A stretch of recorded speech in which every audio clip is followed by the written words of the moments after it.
দুজন আফ্রিদি আছেন এবারের বিপিএল এ, একজন শহীদ, অন্যজন শাহিন। দুজনেই পাকিস্তান ও বিশ্ব ক্রিকেটের বড় তারকা। সম্পর্কে তারা আবার শ্বশুর জামাতা। তবে এখন মাঠে খেলেন শুধু একজনই, জামাতা শাহিন আফ্রিদি। শহীদ আফ্রিদির ভূমিকা বদলেছে। ইদানিং তিনি কোচ ও পরামর্শক হিসেবেই বেশি কাজ করেন।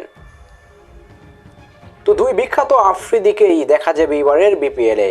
শাহিন খেলবেন ফরচুন বরিশালের হয়ে, অন্যদিকে চিটাগাং কিংসের শুভেচ্ছা দূত তার শ্বশুর শহীদ আফ্রিদি।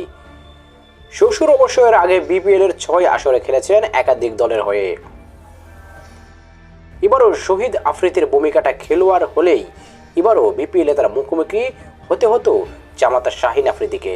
সেটা হয়নি বলে বেশ খুশি 24 বছর বয়সী পাকিস্তানি পেসার। বিপিএল খেলতে গতকাল রাতেই ঢাকায় এসেছেন শাহিন। তারপরেই আজই নেমে পড়েছেন তার দল বরিশালের সতীর্থদের সঙ্গে অনুশীলনে।